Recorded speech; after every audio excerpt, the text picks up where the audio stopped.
Welcome to That's Good Sports. I am Brandon. This is the last NFL draft video until next year's draft is held from Aaron Rodgers' basement, where you will find Packers GM Bryan Gutekunst hogtied while Rodgers drafts 8 wide receivers and a tackle per. That's right, we're entering the unknown NFL waters of the offseason, but fret not, I have the rejected Madden covers episode coming, and I will be doing an off-season review for each division whilst keeping up with any relevant NFL news that comes down the pipe. Like, who the hell is going to give Cam Newton a chance, and whose house will Tom Brady break into next? Today, though, is all about the AFC West and how each team's draft helped or indiffered their ability to dethrone Andy Reid and Patrick Mahomes as kings of the division. Whew. That's good sport!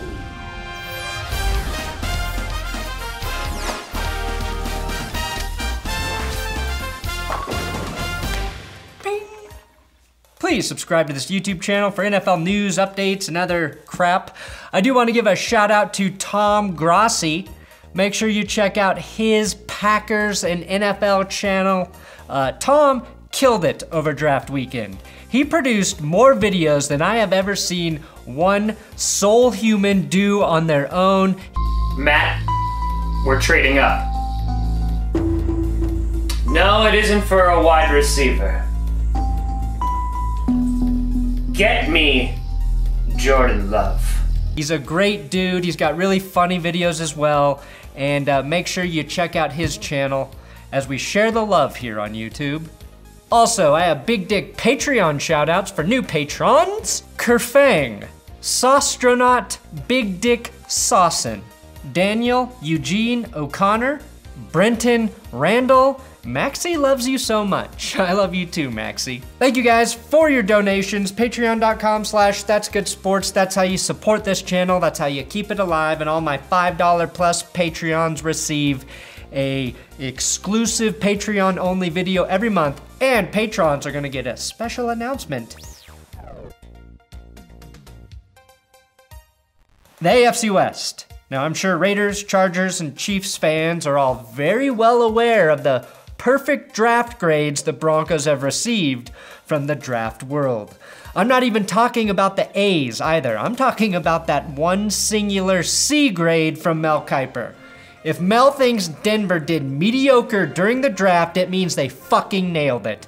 Also, every time I say the Broncos drafted this guy, everyone's heart stops for a split second as they think I mean Joe Burrow, before realizing it's center Lloyd Cushenberry. Now, after getting guys like Jeudy and KJ Hamler, a big reason the Broncos shot up to the top of the draft grade collective is due to late round selections like guard Netane Muti and edge rusher Derrek Tuszka in the 6th and 7th rounds. Now, Muti could be steamrolling dudes by the end of 2020, just like 2020 has steamrolled all of our dreams. And the best way to replace Derek Wolfe was to just draft another white dude named Derrek. Now, another reason, though, the Broncos received so many draft grades of A is because you need a fucking PhD or a degree in orthopy.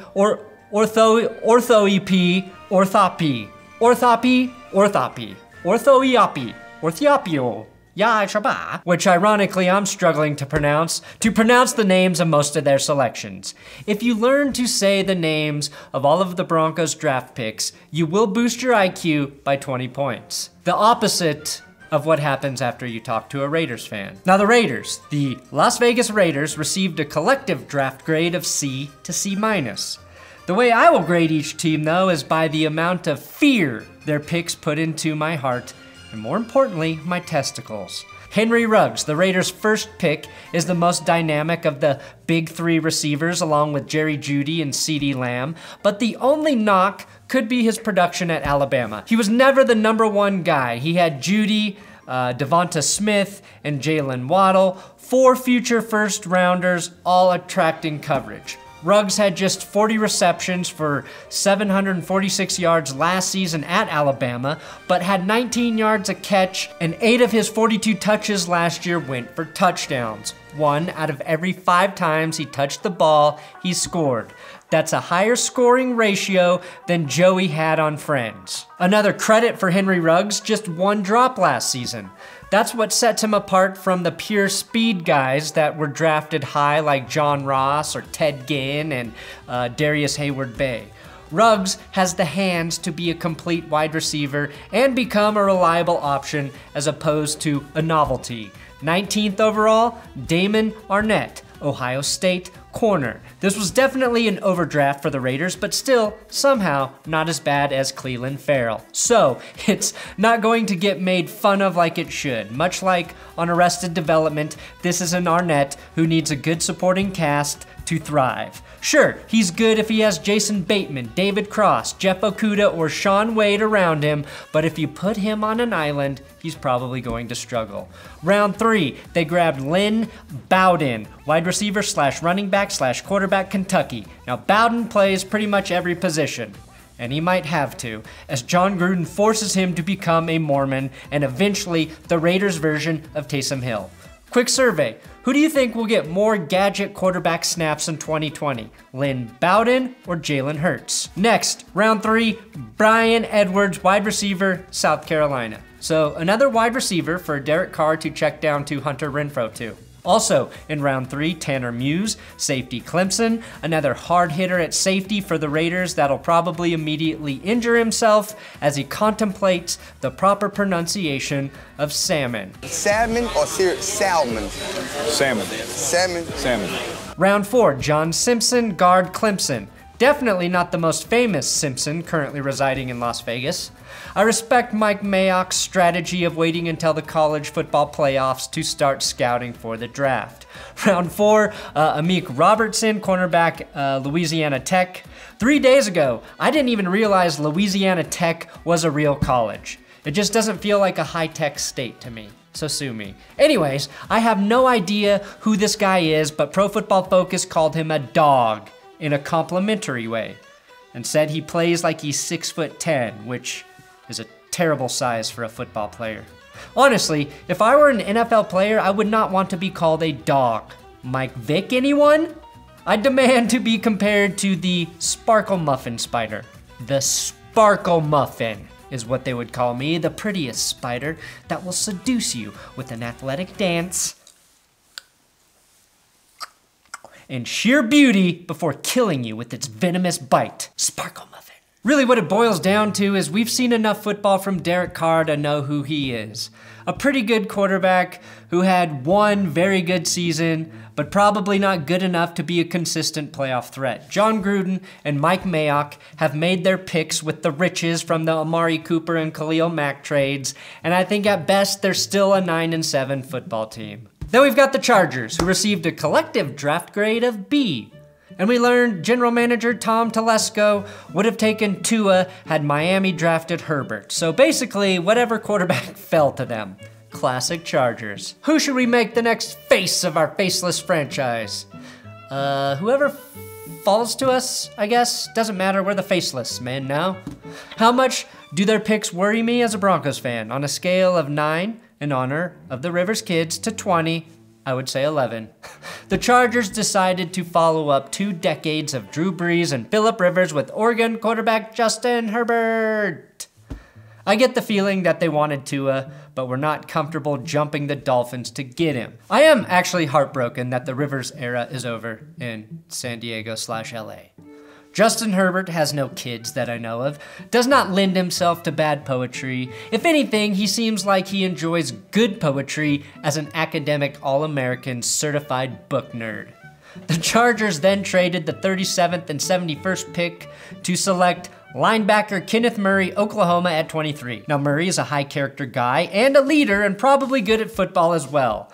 I would advise against taking my defensive players from the Big 12, especially when Patrick Queen was still on the board at 23. Now, LA did not pick day 2 because they gave those picks away for Murray. In round 4, they selected Joshua Kelley, running back UCLA. Kelley apparently kept calling UCLA over and over and over again until they let him onto the team. Stage 5 clinger, better watch out. The Chargers' last 3 picks included a couple of wide receivers, Joe Reed from Virginia and KJ Hill from Ohio State. I will rest easy knowing Denver got the better KJ, but I think both can be good NFL receivers. KJ Hill is a lot like Hunter Renfrow, but with athletic ability, and he is not aging faster than Robin Williams in Jack. My prediction for the Chargers is they will continue to have the most talented roster that cannot win consistently.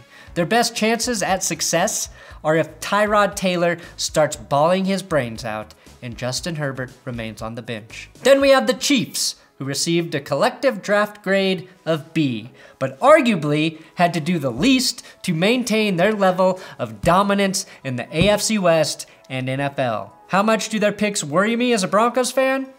A lot, because they could have skipped the fucking draft and still been fine. The Chiefs are house poor though, signed 2 New York Giants in free agency in Antonio Hamilton and Mike Rimmers, aka Von Miller's plaything, and then made a massive mistake in releasing punter and longest tenured Chief Dustin Colquitt. Sorry Kansas City, but when Denver released his brother Britton Colquitt, they have yet to make it back to the playoffs, and the same thing's gonna happen to you. The Chiefs' 2 highest paid players in 2020 are Frank Clark and Tyreek Hill. But that's fair, as most of their money is going to legal fees. Oh, and thank you so much for the timing here, Bashaud Breeland, who was arrested in South Carolina on 5 charges consisting of resisting arrest, transport of alcohol in a motor vehicle with a broken seal, open container of beer or wine in a motor vehicle, possession of 28 grams or less of marijuana, and driving without a license. Which, all of this occurred at 1:26 p.m. Given he was in South Carolina, and I don't know what the fuck there else is to do there except get high and drive around, I think most people would just call this a Tuesday, but Breeland is saying that the cops set him up, framed him, done him dirty, so we will see where this story goes. The Chiefs took Clyde Edwards-Helaire, running back, with the 32nd pick of the draft, otherwise known as the negative first pick of the 2nd round. Now, Andy Reid said that Edwards-Helaire is better than Brian Westbrook. Which, guess what? You should be able to be better when the defense is giving their attention to Tyreek Hill, Sammy Watkins, Mecole Hardman, and Travis Kelce, as opposed to Freddie Mitchell, James Thrash, and Todd Pinkston. With those wide receivers, I don't blame Donovan McNabb for throwing up all over the field. Pretty amazing Andy Reid had success in Philadelphia. Clyde Hellraiser is probably going to be a nightmare to defend when paired with Damian Williams in the backfield, who is also in a contract year.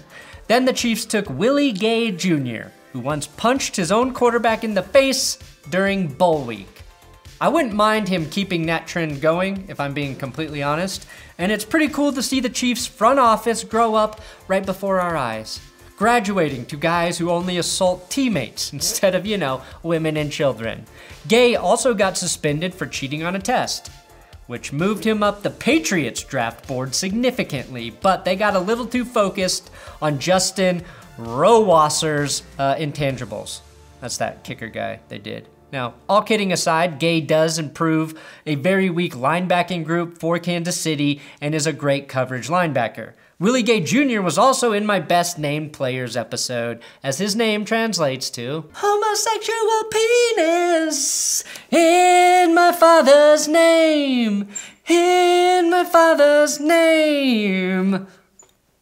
Speaking of amazing names, I do not know how I missed Thacarius Bo-Pete Keys on the list of best draft names, but it was a terrible oversight on my part, especially given that it is Will's cousin.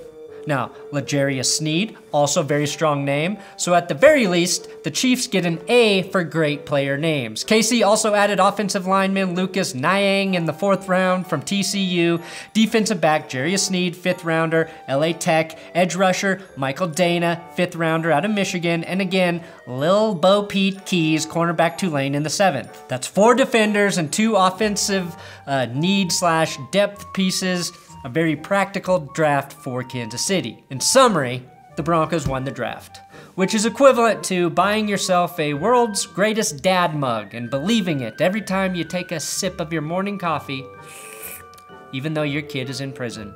If Drew Lock fails in years 2 and 3, it won't be for a lack of weapons though. Everyone says this is to keep up with the Chiefs. I think this is for the 14 other fucking games every year as well. Tied at second place, I'm gonna go with Chargers, Chiefs, and Raiders. Seriously, instant draft grades make no sense, and we won't get a sense of who did well in this draft until a couple years down the road. I think we can all agree that the Raiders don't understand the concept of value, which, if KJ Hamler turns out to be more productive than Henry Ruggs, will be something I never let Raiders fans forget. The Chiefs spent a first rounder on a running back when they proved last season they can throw a street free agent into the offense and watch him almost win Super Bowl MVP. He probably should have too. I think they're always going to be better served going defense, offensive line, or possibly taking Chris Jones' eventual replacement. Please let Chris Jones leave Kansas City. And the Chargers don't really need to be kicked anymore. I don't care for the Justin Herbert pick. He might turn out to be good. It would have been a lot more indefensible had Tua still been on the board, which he was not. My guess is they tried to trade up for Tua, but the other teams wouldn't budge. That's not really their fault, but they ended up with who most people agree is the third best quarterback in the draft. So, AFC West? We'll just be happy if football happens come 2020. Let's be fucking honest. Salmon. Thanks for watching another episode of That's Good Sports. Please. Remember the last episode I did that? And you guys said, oh yeah, that's why I subbed for the blind. Well, trying it again. If it works, if I get 1 million subs by Monday, get more of this.